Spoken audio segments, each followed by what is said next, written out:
Sweet promises given to all who believe. Behold, I come quickly, mine own to receive. Hold fast till I come, the danger is great. Sleep not as do others, be watchful and wait. Hold fast till I come. The message to the messenger of the church in Philadelphia. Chapter 3, verses 7 to 13. Historical setting. Philadelphia means brotherly love. This city was founded by a Pergamian king Attalus II in honor of his brother Hymenaeus II. He founded this city for his brother. That's why we call the city brotherly love, Philadelphia. It was the youngest city of the 7 and stood 25 miles southeast of Sardis. It was built to promote Greek culture and language to the regions of Lydia and Phrygia. So, Philadelphia was a strategic city. The purpose was to promote Greek culture, evangelistic site to promote Greek culture and language.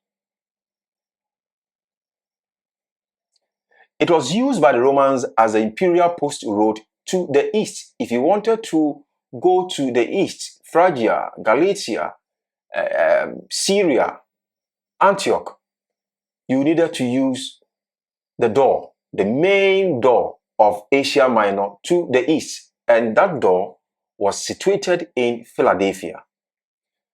And all the mails that were posted to the east had to be transported through Philadelphia.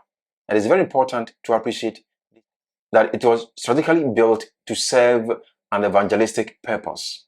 The city functioned as the keeper of the key to the gate to the eastern highlands with power to open or close mail, trade, and commerce. Once the city closed her gates, nobody could transport anything from the east or to the east. It is very important to note this point. The Jewish community pestered the life of the believers, and this is a historical fact. Now, they also had amphitheater, and some remains or some structures are still here with us today. Now, look at these pillars. And when you go to Turkey today, a place where it's considered as, Philadelphia, you see these pillars. And these pillars served as the pillars of the main gates that were used to transport items to the east and from the east.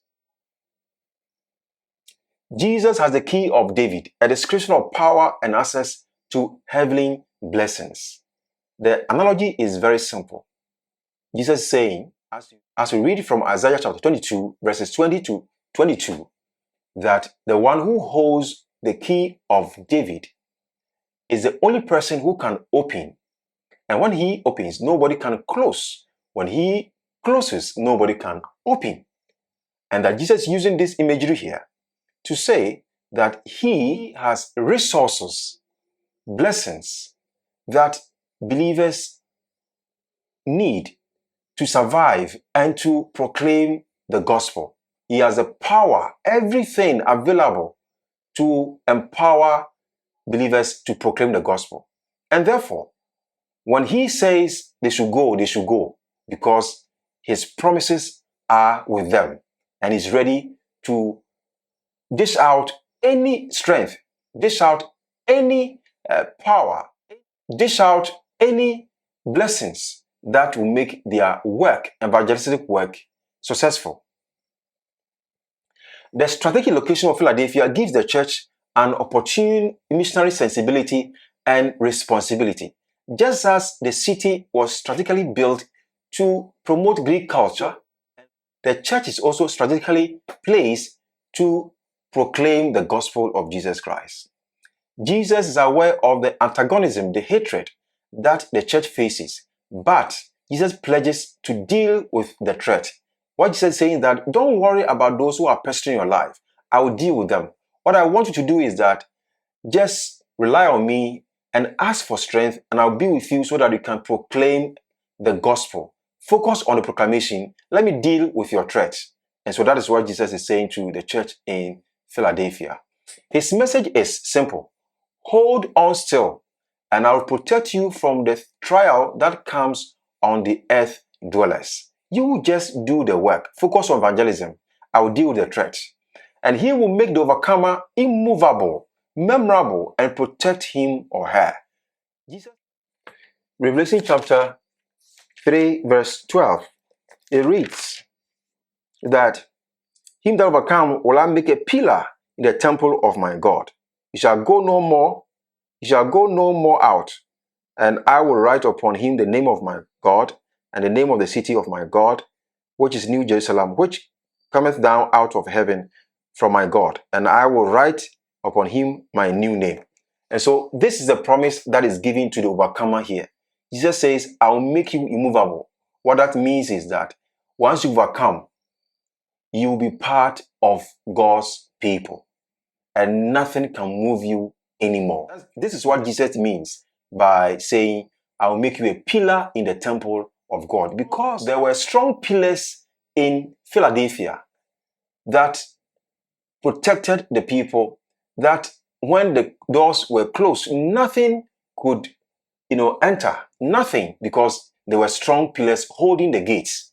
And Jesus is likening the overcomer to the pillars. And the believers could easily relate to this analogy.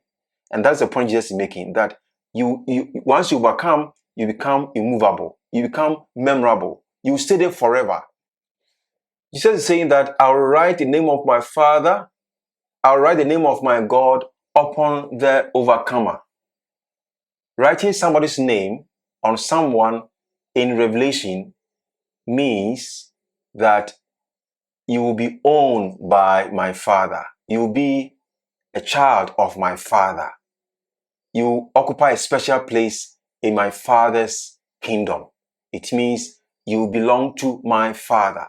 When you read in Revelation chapter 14 verse 1, chapter 21 verse 2, verse 10, the name of God written on human being signifies ownership, signifies belongingness, that you belong to my Father's kingdom, my Father's children. You'll be immovable because you will become my Father's child as an overcomer. Sweet promises given to all who believe. Behold, I come quickly, mine own to receive. Hold fast till I come, the danger is great. Sleep not as do others.